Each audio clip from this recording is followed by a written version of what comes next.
Hasard du calendrier, Bayonne accueille le duel des relégués pour la dernière de la saison à Jean Daugé. Match pour l'honneur entre Bayonne et Grenoble qui se retrouveront dans quelques mois en Pro D2.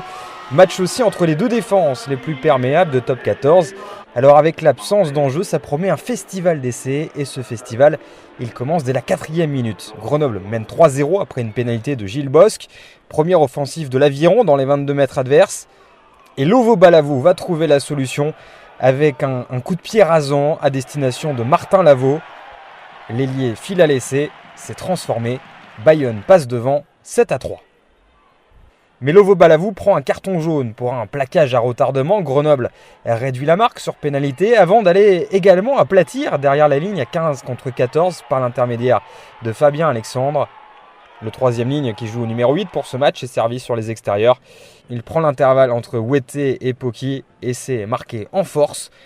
La transformation est manquée mais le FCG va marquer 3 nouveaux points sur pénalité.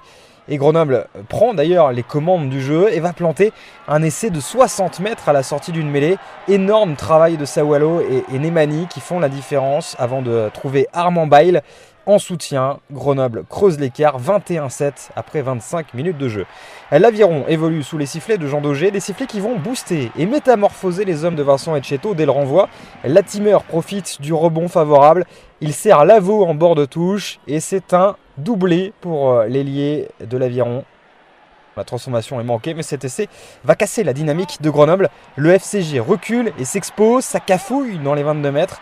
Turnover à 5 mètres de la ligne. Latimer arrache le ballon dans les mains de Hunt. Lovo Balavou plonge dans l'embut. Cette fois, c'est transformé. Bayonne revient à 2 points. Puis repasse devant sur pénalité.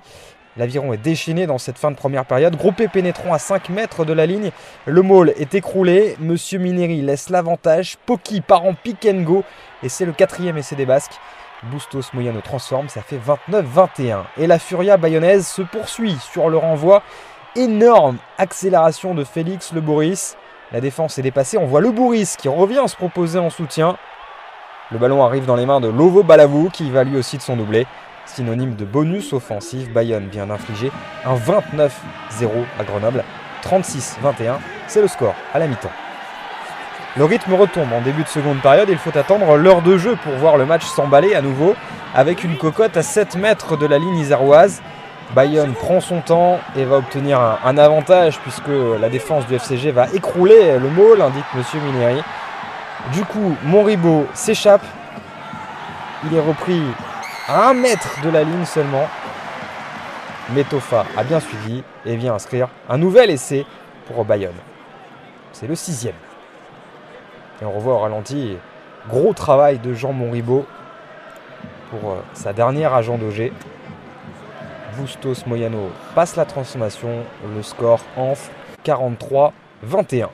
Mais le FCG va mettre le feu dans cette fin de match avec Dardet d'abord, tout juste rentré, premier lancé, il combine avec Moldoni. Dardet s'arrache ensuite pour aller marquer en force.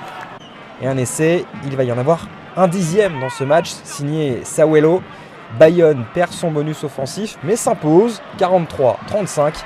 Et Grenoble finit de son côté la saison Fanny à l'extérieur. Aucune victoire hors de ses bases. C'est une première depuis la remontée du club en top 14 en 2012.